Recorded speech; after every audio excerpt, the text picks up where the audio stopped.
یا میں اس لیے یہ کام نہیں کروں گا کہ مجھے نہ کروں گا تو کیا کیا نقصانات ہوں گے، میں اس لیے کروں گا کہ یہ کام پریکٹیکلی لاجیکلی اسٹیبلش، مطلب کرنا چاہیے، اس کام کو ایسے ہی کرنا چاہیے، اس لیے میں کروں گا کام کو۔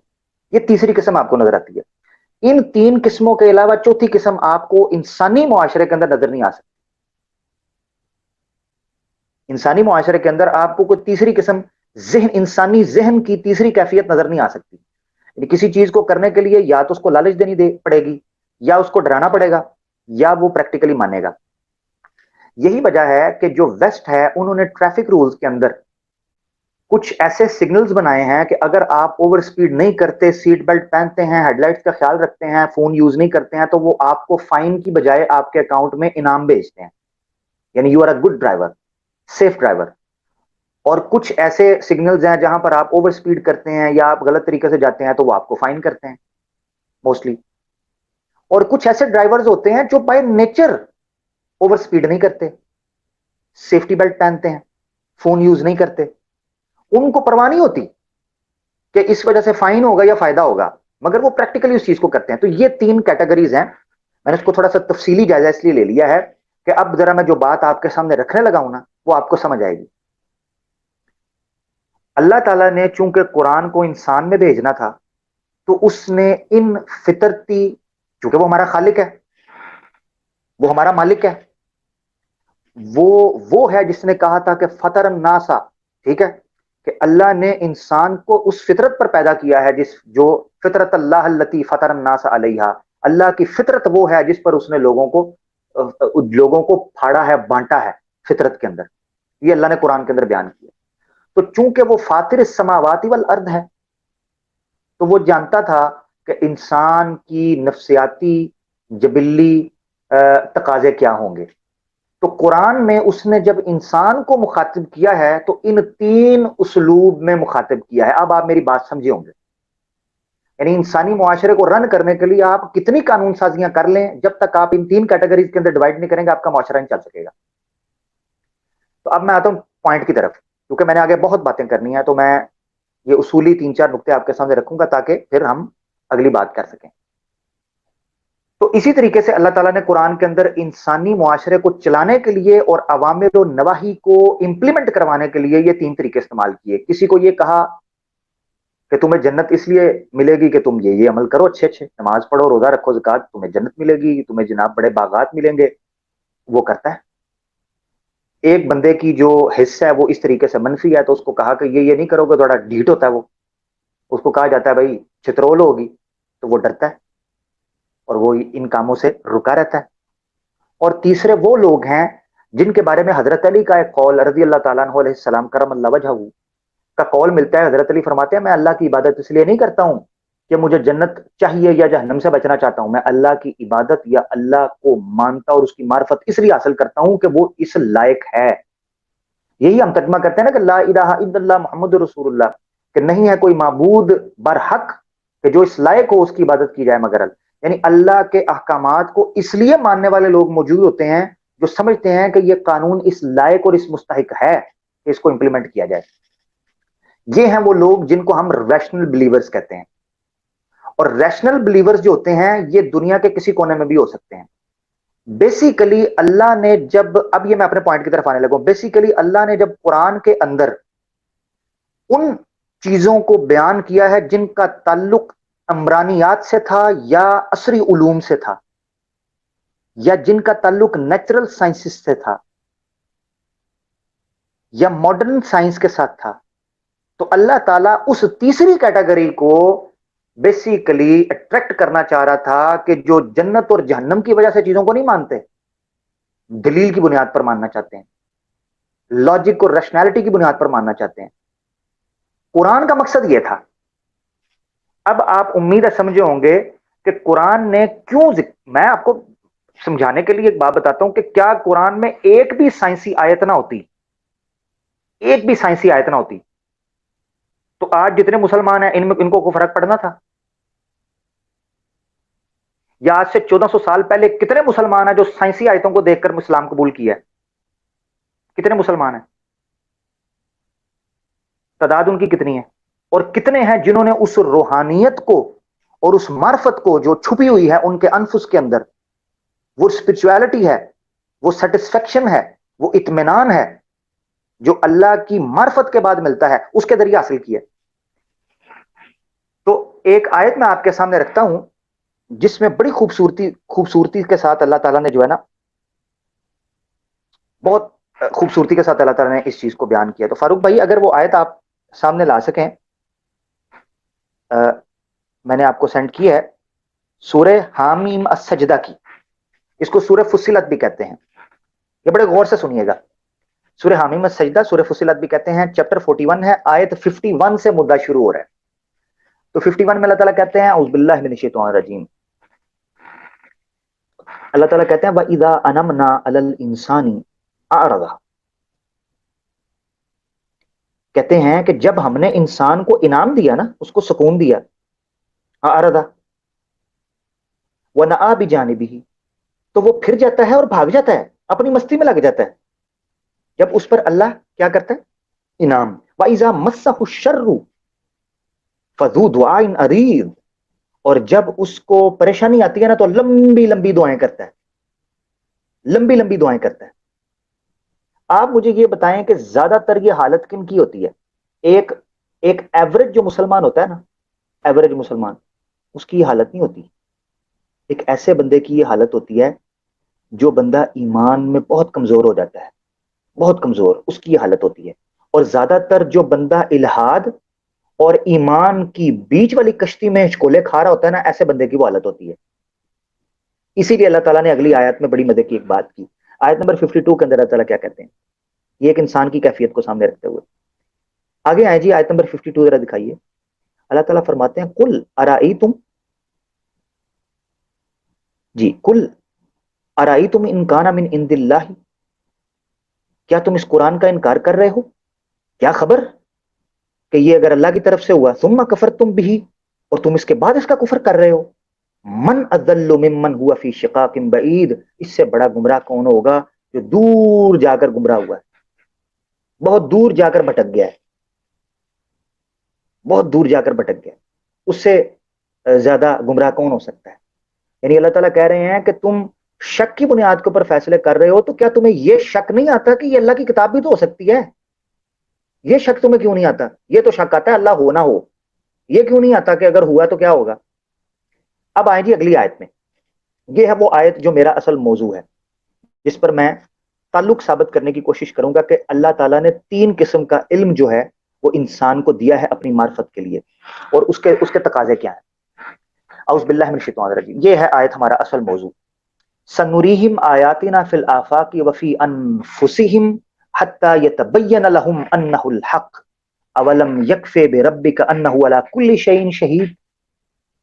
یہ کیفیت انسان کی بیان کرنے کے بعد کہ وہ شک میں پڑھ کر کفر کرتا ہے، اللہ تعالیٰ فرماتے ہیں 2 ایسی آیتیں میں پیش کرنے، ایسے وے آف کہ سورس آف نالج میں آپ کے سامنے رکھنے لگا ہوں جو الٹیمیٹلی اس صداقت کی طرف لے کر جائیں گے۔ اللہ تعالیٰ فرماتے ہیں ان قریب ہم دکھائیں گے ان کو اپنی نشانیوں میں سے، فی الآفاقی، افق کے پار، آفاق کہتے ہیں خارجی دنیا، کوزموس، ٹھیک ہے، دنیا کے کناروں میں، جس کو کوزموس کہتے ہیں، ایسٹرو فزکس کا جو چیپٹر ہوتا ہے۔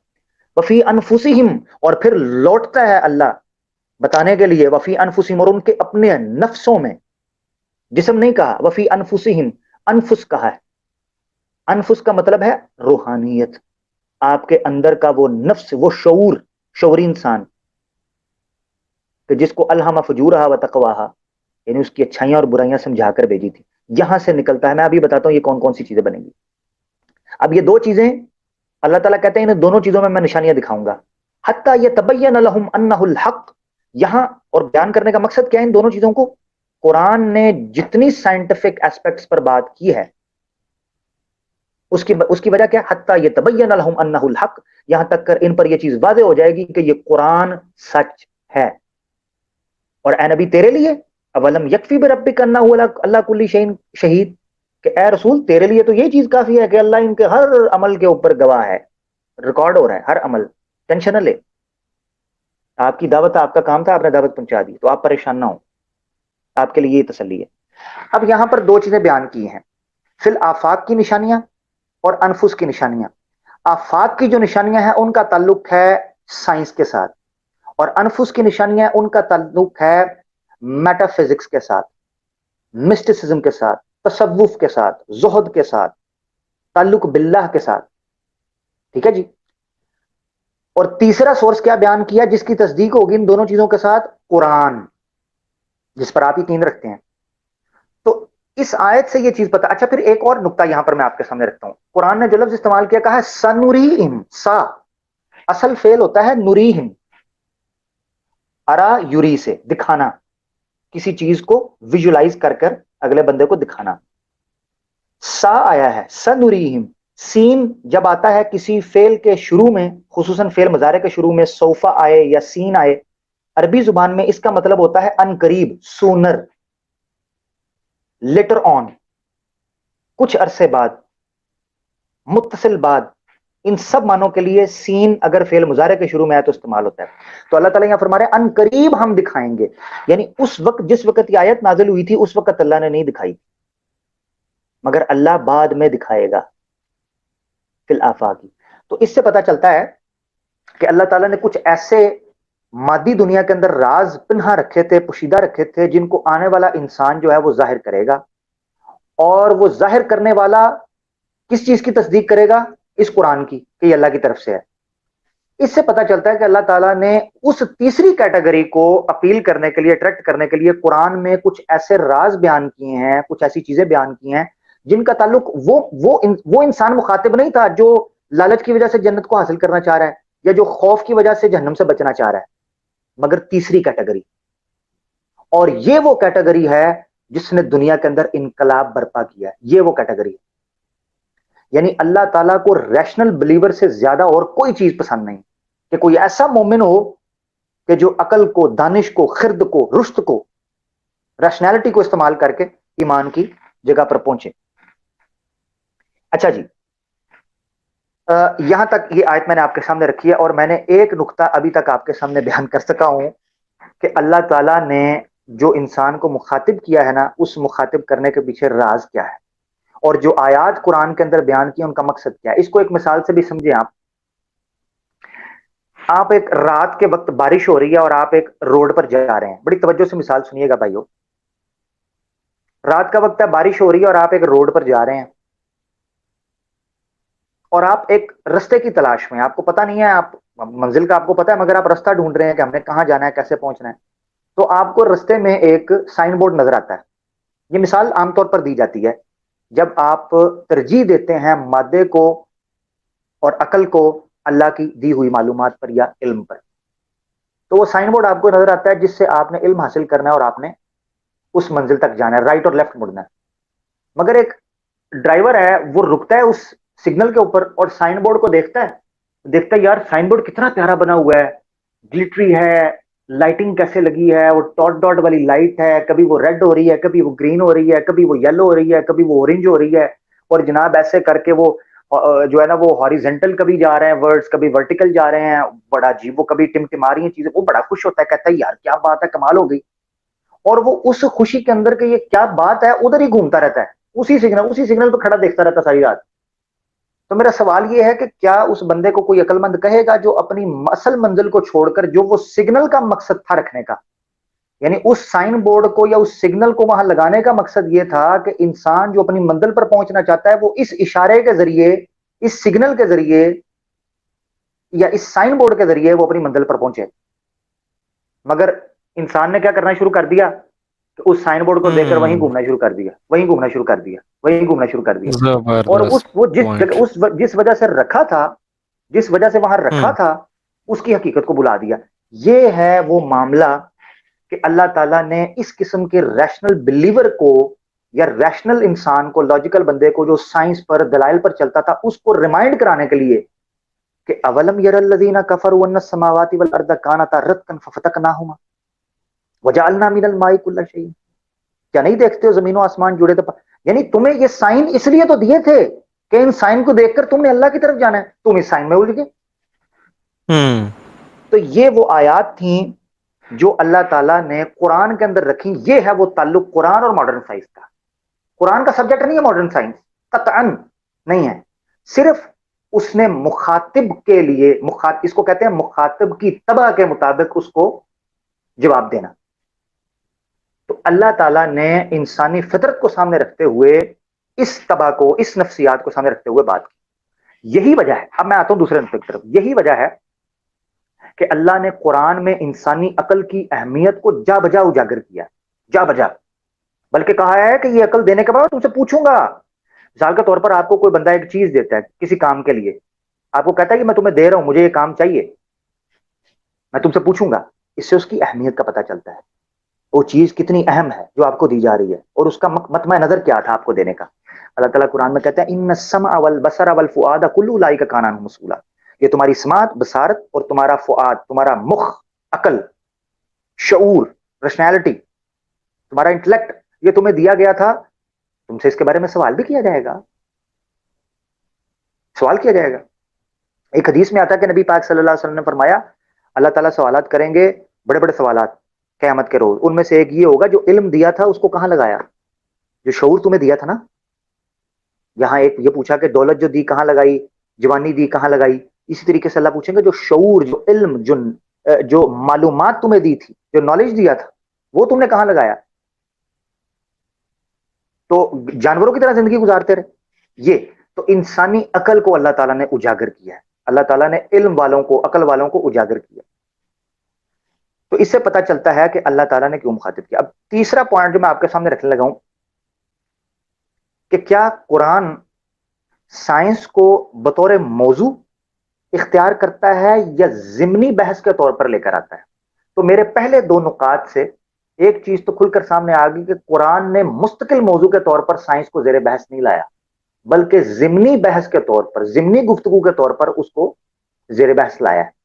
اور اس کی وجہ بھی اس کے مخاطب کی وہ طبع تھی جس کو ملحوظ رکھا اس نے، ملحوظ رکھنا ناگزیر تھا کیونکہ وہ فاطر السماوات، تو اس نے رکھا تاکہ اس کائنات کا جو تعلق ہے ایک دوسرے کی، یعنی فلسفے کے اندر ایک بحث ہوا کرتی تھی، میں اس پر تفصیلی گفتگو کر سکتا ہوں، مگر میں چاہ رہا ہوں کہ میں آہستہ آہستہ آپ کو لے کے جاؤں اس طرف کہ کیا وجہ ہے کہ جدید دنیا کے اندر یہ سائنس اور اسلام کی کشمکش محسوس ہوتی ہے. اپیرنٹلی ہوتی ہے، حقیقت میں نہیں ہے.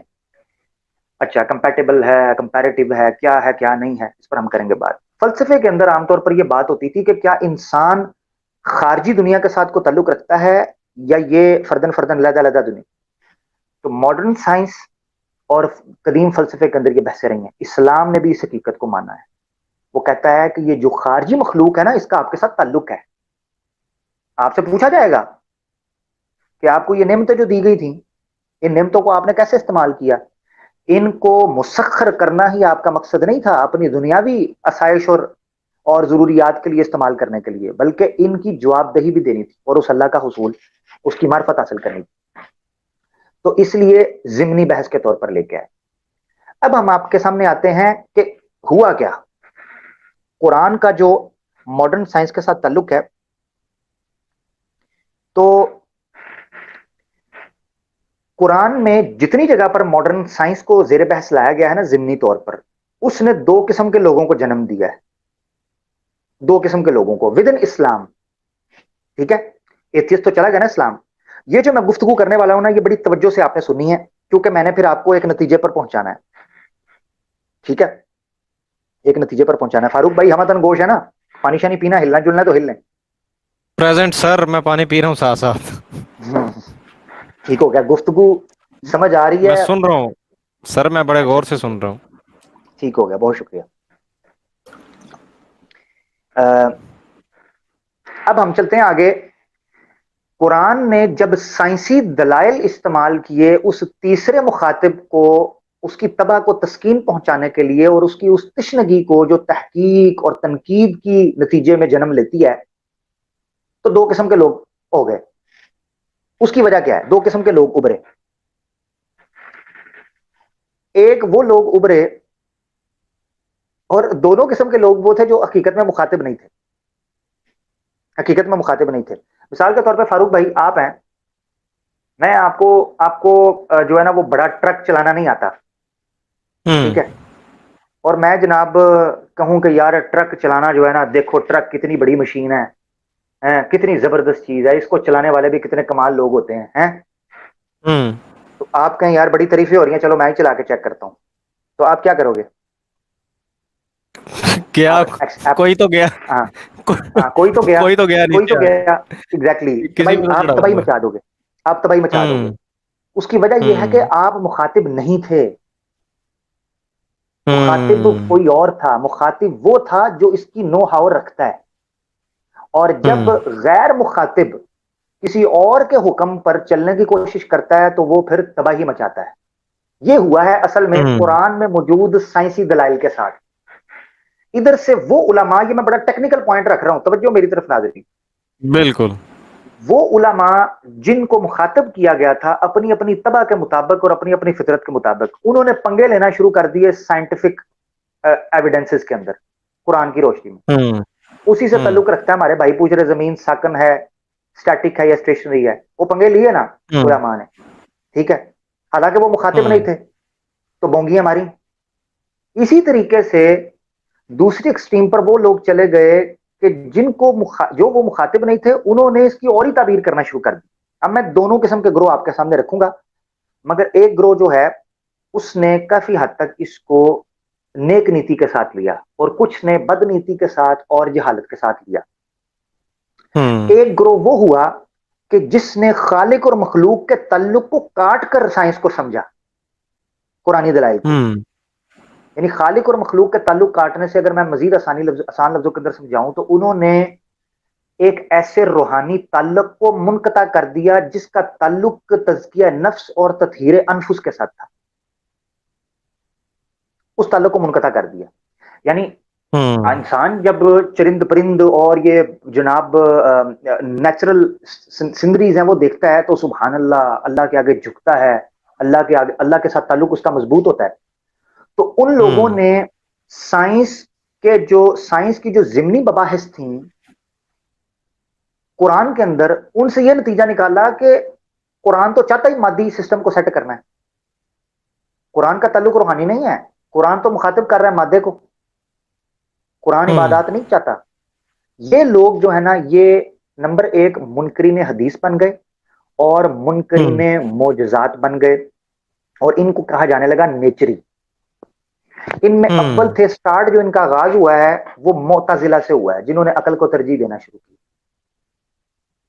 اللہ کی صفات کو متشابہات میں پنگے لے کر۔ جدید دور میں ہمارے ماضی قریب کے اندر، بر صغیر کے اندر، سر سید احمد خان صاحب نیچری، انہوں نے یہ چیزیں کی کہ جتنے سائنٹیفک ایویڈنسز تھے قرآن کے اندر، انہوں نے ان کی وہ تشریح کرنا شروع کی جس سے خالق بہت پیچھے چلا جائے اور سائنس آگے آ جائے۔ ہوں یعنی فزیکل لاز کو اتنا ایویڈنٹ کر دیا کہ جو فزیکل لاز کا کریٹر تھا، جو ڈیزائنر تھا، اس کی اہمیت کو ثابت کر دیا اور اس کو مجبور محض بنا دیا، نعوذ باللہ، کہ وہ تو اس کی تو کوئی نہیں چلتی، قانون چلتا ہے، اس کی نہیں ہوں چلتی، وہ خود اپنے قوانین کا مجبور کے تحت معذور ہے، نعوذ باللہ، اور مجبور ہے۔ اس میں ہوں سر سید احمد خان تھے۔ ایک نام ہے نیاز فتح پوری صاحب کا، انہوں نے بھی منو یزداں کتاب لکھی، تباہی پھیر کر رکھ دی، تباہی پھیر کر ہوں رکھ دی۔ اسی طریقے سے غلام احمد پرویز صاحب، یہ ایک بہت بڑا نام ہے، وہ بھی نکلے، انہوں نے بھی بیلنس نہیں کر پائے ہوں چیزوں کے اندر، اور انہوں نے ہوں سائنس اور مغرب، ہمارے ایک دوست ہے وہ کہا کرتے تھے، جیسے مودودی صاحب کا بھی نام میں آگے ذکر کروں گا، سید ابو الاعلی مودودی ہوں صاحب بھی کہا کرتے تھے کہ کچھ لوگ اسلام کی گاڑی میں مغرب کا انجن فٹ کرنے کی کوشش کرتے ہیں، یعنی گاڑی اسلام کی ہے، انجن ڈالتے ہیں بیچ میں ہوں مغرب کا اور کہتے ہیں یہ گاڑی چلے، تو کیسے چلے؟ وہ تو نہیں چلے گی۔ تو یہ وہ بالکل لوگ تھے غلام پرویز صاحب، انہوں نے کیا کیا کہ ان سائنٹیفک آیات کی وہ تشریح پیش کرنا شروع کی جو مغرب کو سوالو ہو جائے، ہضم ہو جائے۔ یہاں سے ایک ہوں اور تشریح نکلی، ایک اور شکل اسلام کی سائنسی حوالے سے نکلی اور جدید علوم کے حوالے سے نکلی، اور پھر انہوں نے کوشش کی کہ ان لوگوں کو جو ایگنوسٹکس ہیں یا ایتھسٹ ہیں، ان کو تھوڑا سا ریلیکس سیٹسفیکٹری آنسر دیا جا سکے، جبکہ ایسا ہوا نہیں، ہو نہیں ہوں سکا، کیونکہ مخاطب یہ نہیں تھے جن کو مخاطب کیا جا رہا تھا اس تناظر میں۔ تو یہ نام تھے۔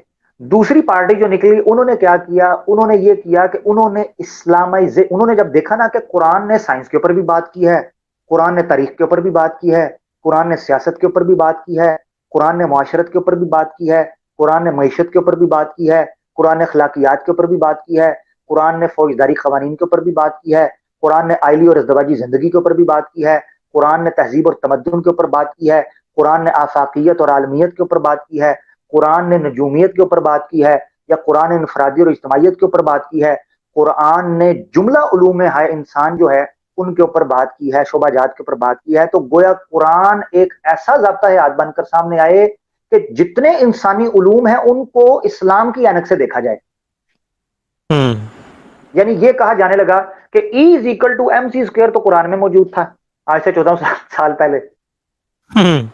اچھا, کچھ میں نے سوشل میڈیا کو کہتے ہیں جی کرونا وائرس کا ذکر بھی قرآن کے اندر ہے.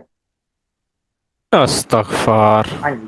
اچھا, کچھ نے کہنا شروع کیا جی یہ جناب جو ہے نا ورلڈ ٹریڈ سینٹر جو ٹوین ٹاور کا ہوا تھا یہ بھی قرآن کے اندر موجود ہے جی.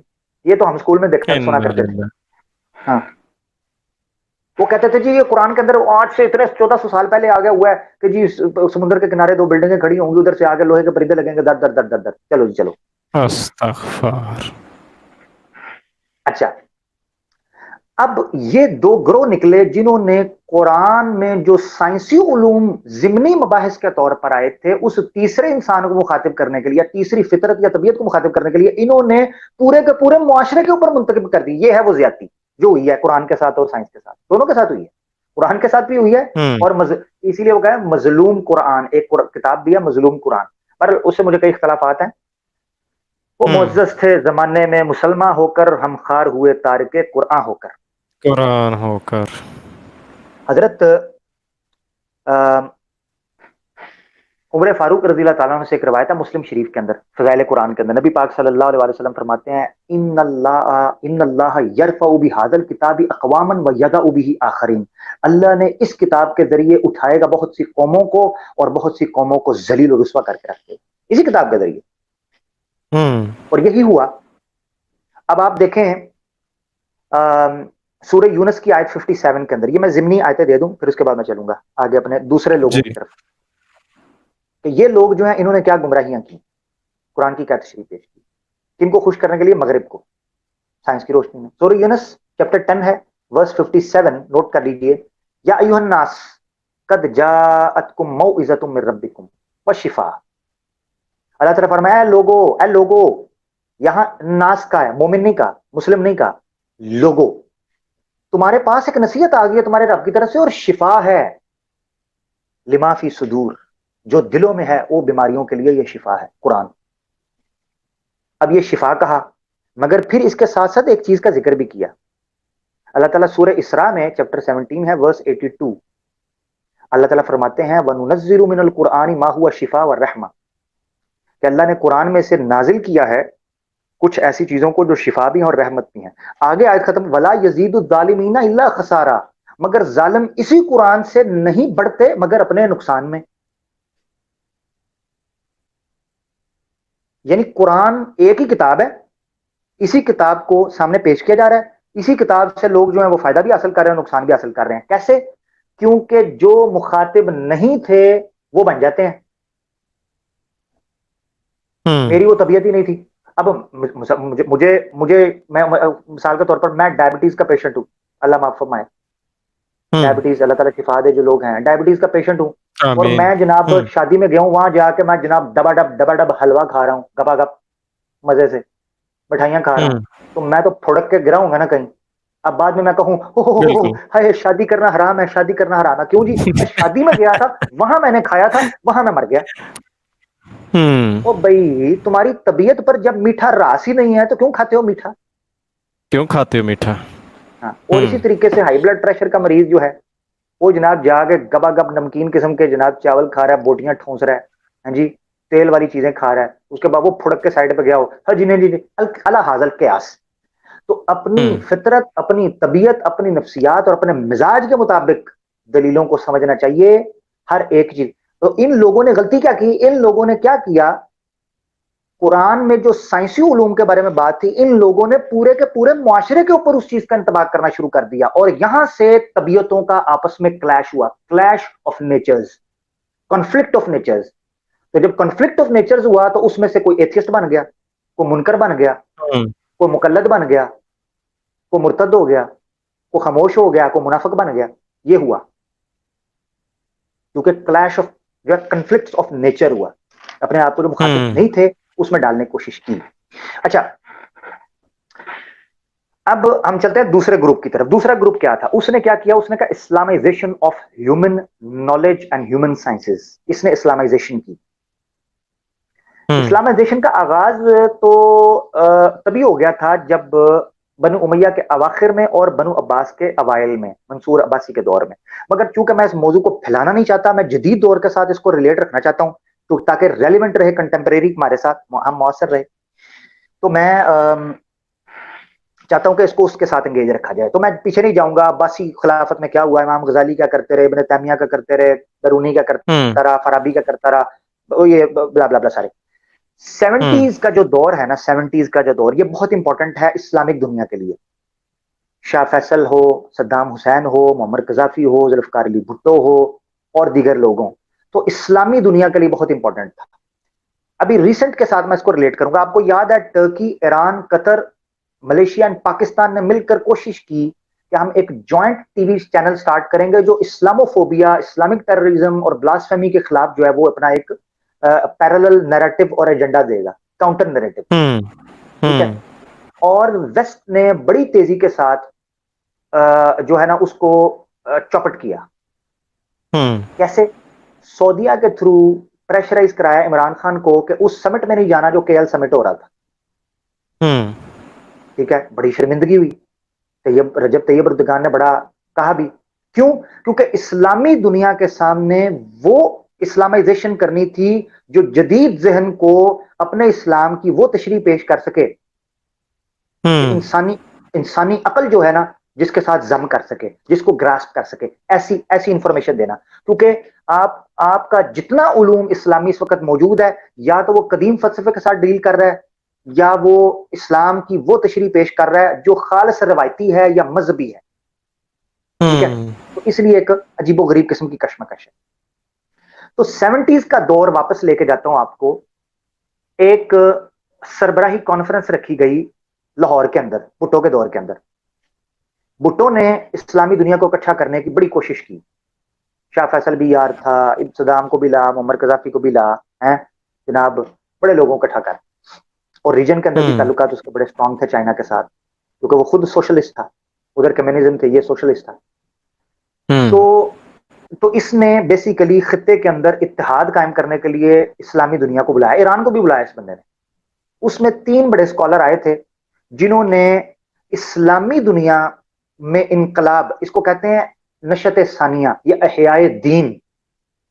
احیاء دین ایک بڑا مارکۃ الآراء مسئلہ ہے کہ کیا آج کے دور کے اندر مذہب اور دین دوبارہ اپنی وہ جگہ بنا سکتا ہے جو آج سے 2000 سال پہلے تھی, اور اس کی ضرورت کیسی ہے. اس پر ہم کسی دن اپنے موضوعات سیریز کے اندر بات کریں گے.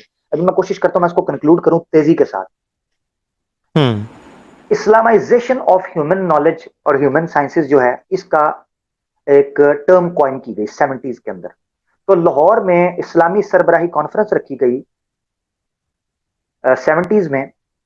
بھٹو صاحب نے رکھوائی. 3 بڑے اسکالر, ویسے تو دنیا کے بہت بڑے لوگ آئے مگر 3 ایسے اسکالر آئے تھے جنہوں نے کنسنسس کر کے ایک تھیوری پیش کی تھی کہ اگر اس کو امپلیمنٹ کروایا جائے تو ہم جدید ابھرتے ہوئے علوم کے ساتھ, جو انسانی علوم ہے ارتقاء کی شکل میں, جیسے سائنس ہے, ماڈرن سائنس اور دیگر علوم ہیں, ان کے ساتھ ہم کھڑے ہو سکتے ہیں اور اپنی اسلامی دنیا کو ہم بچا سکتے ہیں کہ وہ الہاد یا مغربیت سے مرعوب ہو کر اسلام کو چھوڑیں اور اسلام کو جدید دور کے ساتھ کمپیٹیبل نہ سمجھتے ہوئے شرمندہ ہو.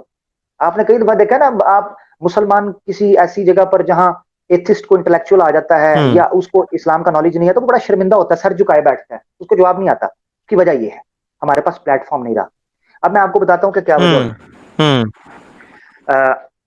3 بڑے اسکالرس تھے. ویسے جو یہ تھاٹ رکھنے والے ہیں ان کے میں 2-3 بندوں کے نام لے لیتا ہوں جو کہ پاکستان بننے سے پہلے اور پاکستان بننے کے بعد 60s تک رہے, یعنی 60s تک جن لوگوں کا اثر رہا.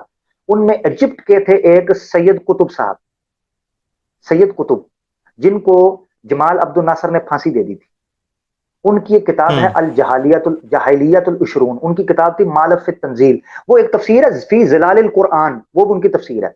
تو سید قطب صاحب جو تھے یہ بیوروکریٹ تھے اور ایجپٹ کی ایجوکیشن کے اندر رہے، اور انہوں نے کوشش کی کہ الاسلام والمادیہ یعنی مٹیریلزم، ماڈرن سائنس اور اسلام، اس میں مطابقت کیسے پیدا کی جائے. اور انہوں نے ایک ان کی کتاب ہے، میں ریکمینڈ کروں گا، آنے والے دنوں میں ہم اس پر پروگرام کریں گے جب ہم مسکنسپشنز اباؤٹ اسلام کے اوپر بات کریں گے، الشبہات حول الاسلام، اس پر ہم گفتگو کریں گے.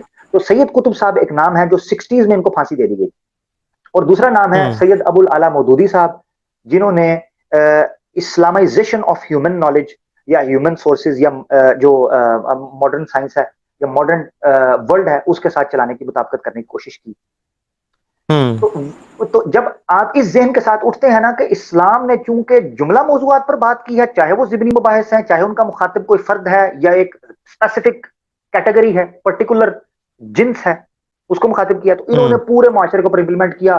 سیاست ہو، تہذیب ہو، تمدن ہو، معاشرت ہو، اخلاق ہو، عدالتی نظام ہو، فوجداری قوانین ہو، ہر قسم کے قانون سازی ہو، تو اس پر انہوں نے امپلیمنٹ کیا. اب جدید دور میں جو 70s کے اندر ہم واپس آ جاتے ہیں، تو اسلامی سربراہی کانفرنس کی گئی کہ اسلامائزیشن آف ہیومن نالج جو ہے یہ سائنسز ہے وہ کیا جائے. اس میں 3 بندے ایسے ہیں جو قابل ذکر ہیں.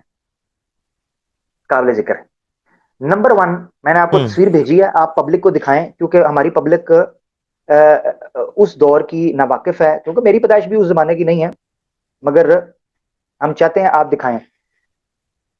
یہ بندے ہیں، ان کو آپ سرچ کر سکتے ہیں، ملیشین نیشنل ہیں یہ، ان کا نام ہے محمد نقیب العطاس،